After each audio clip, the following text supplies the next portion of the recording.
आज आपण कांद्याच्या सालीचं खत बनवणार आहे। बघा आता हे कांद्याचे साली मी घेतलेले आहे। भाजी आणतात त्या काकांकडूनच मी घेतल्या होत्या आणि ह्या लोखंडाच्या कढईत भिजवून घालते मी 2 दिवस। याच्यामुळे आहे ना याला भरपूर लोहसुद्धा आपल्या झाडांना मिळेल। बघा कलर पूर्णपणे चेंज झाला। हे खत इतके गुणकारी असते आपल्या फुलांच्या झाडासाठी आणि फळं येण्याससुद्धा मदत होऊ शकते, कारण पहिले तर फुलंच येणं आवश्यक असते फळं येण्यासाठी सुद्धा।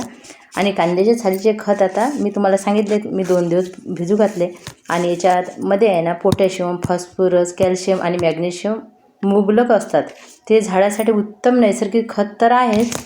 आणि बघा आता मी 1 बॉटल पाणी घेतलं ना, त्यात 3-4 बॉटल याच्यामध्ये साधं पाणी घेतलं आणि हे पावसाचं पाणी भरपूर साचलेलं होतं, त्याच्यामुळं प्रत्येक झाडावर आपण याचं खत देऊ शकतो। मलबेरीच्या झाडाला बघा हे फळं मला दररोजच मिळत असतात खायला। खूप छोटं 4 महिन्याचं झाड आहे फक्त आणि आपल्या चिकूच्या झाडाला सुद्धा भरपूर फळं आलेले आहे।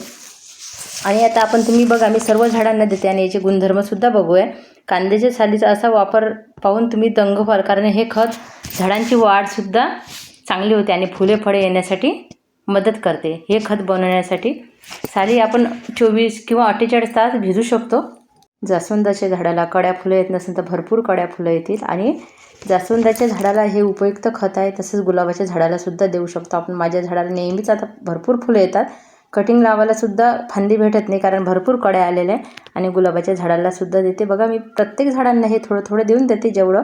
आणि अपराजितावर सुद्धा आता काही दिवसात तुम्ही फुले आलेले बघा, कारण फुलं येण्याचा बहर कमी झाला होता। गुलाबाला सुद्धा देते मी हे खत। आणि हे खत आपण बुरशीनाशक सुद्धा वापरू शकतो झाडांसाठी। असं उपयुक्त खत आपण घरच्या घरी बनवू शकतो आणि लोखंडाच्या कढईत बनवल्यामुळे त्याच्यात लोह मिळाला। तुम्ही एखादा लोखंडाचा खिळा टाकू शकता। बघा हे मधमाशी किती गुंग आहे फळ बनवण्यासाठी, कारण हे का बरं होते, कारण ऑर्गॅनिक अशाच खताचा वापर बागेमध्ये होतो। आणि एका झाडाला मोजले तर 15 पेरू ह्या छोट्याशा कुंडीमध्ये लागलेले आहे।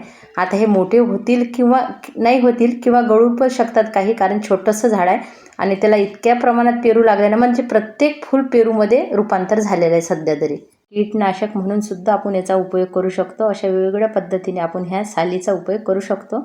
आणि झाडावर स्प्रे करायचं असेल तर मात्र 5-6 पट पाणी आपल्याला त्याच्यात मिक्स करावं लागेल, कारण हे खत खूप स्ट्रॉंग असं तयार झालेलं असते। भरपूर फुलं येतील झाडांवर, जास्वंदाच्या असो का गुलाबाच्या असो किंवा कोणताही अपराजिता असो। कांद्याच्या सालीमध्ये भरपूर गुणधर्म आहे, म्हणून आपण त्या साली अशाच टाकून न देता आपल्या बागेमध्ये नेहमीच उपयोग केला पाहिजे।